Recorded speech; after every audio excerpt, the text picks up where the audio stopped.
Just a quick video here about this whole Antifa business. And just because there's a lot of questions that get asked, I've noticed by people on threads and on Twitter and on in the media and constantly all these questions. Oh, how come Antifa is not a terrorist organization? Why do the police stand down? How come they move away? Or in the case that we saw the other day, they actually left the Portland area.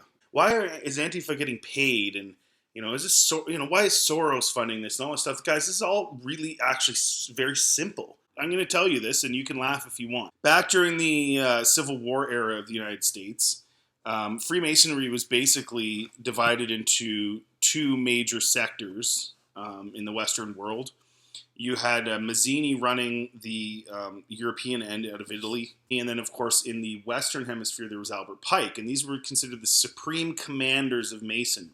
So Albert Pike wrote Mazzini this letter. Some people say it's fake. If it is fake, the things in the letter that have transpired since the letter was written are quite strange. And it's also quite strange that Albert Pike in Masonry is considered almost prophet level. His bust is in a lot of major lodges, and he is in the United States and Canada.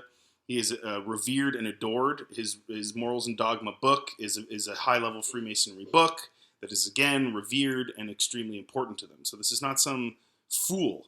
And if you don't believe me, Google his name and type in monuments. There's one just a few blocks from the Capitol building of Albert Pike on a huge statue standing there with his regalia on. So, and there's something like 15 or more monuments all over the United States for this guy. No one's ever talked about taking them down, and he's one of the KKK founders, for Pete's sake. So, anyway, there's a lot of stuff people don't know, but this is a portion of what he wrote to him. To Mazzini, the plan is in the future, and he's talking about when he's gone. He's talking about a future plan. Right? These guys plan things out over a long, long period of time. And what does he say? He says, "We shall unleash the nihilists and atheists, and we shall provoke a formidable social cataclysm, which in all of its horror will show clearly to the nations the effect of absolute atheism, origin of savagery, and of the most bloody turmoil.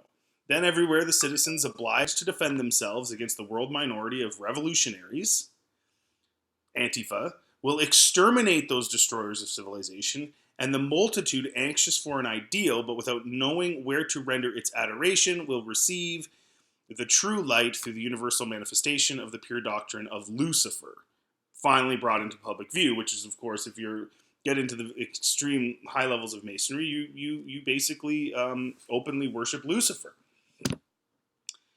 If you don't believe me, read Morals and Dogma, because it says that. So, we shall unleash the nihilists. So think about that. That means they're unleashing the nihilists. So it's not like they're organically coming out of nowhere. And what do we have? We have Antifa guys being paid to do what they're doing. So they're being unleashed by another force. Somebody else is propelling them. It's not an organic or natural thing. It may be natural for them to come together in their atheism or in their nihilism, but they're being unleashed. In other words, if they weren't getting paid, what percentage of them would be doing this? Probably none. Certainly they weren't doing it prior to getting paid. So they've been unleashed, and they're being unleashed all over the world. It's not just in the United States or in Canada. We're seeing it now in Mexico. We're seeing it all over Europe. This is what the plan is. And the plan is to create this uprising all over us. So then let's look at it. Oh, why aren't they labeled a terrorist group? Well, because if they're labeled a terrorist group, then they can't protest. Then they can't. As soon as they show up, there's just mass arrests. They don't have to wait for them to do anything violent. They don't have to wait for them, and for the most part, they let them do things violent. Okay, so why do the police stand down? And this is the big one, and this is the one that has to be addressed. It's the elephant in the room, folks.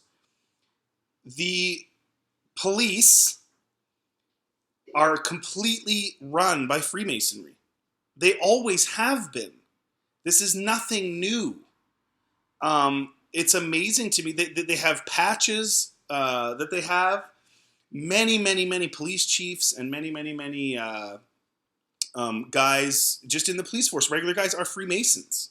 Many of them. There's a fraternal order of police. So Masonry runs the cops. So if Masonry is a key cog, or at least high-level Masons are a key cog in unleashing the nihilists and atheists who don't seem to care about anything and are hypocritical and it doesn't matter because they're nihilists, and the police chief is a high-ranking Mason, and many of the guys underneath him are Masons, of course they're going to say that. So at the end of the day, you can believe that this is a natural thing, that this is an organic movement, even though that flies in the face of everything that we know. You can believe that it's going to end soon, even though that flies in the face of everything we're seeing and everything that we know and the growth. There's a million different things. Hey, buddy, there's a million different things you can think about this. But I'm telling you, this is reality. And it's going to get bigger and wider and spread further. And that's the plan.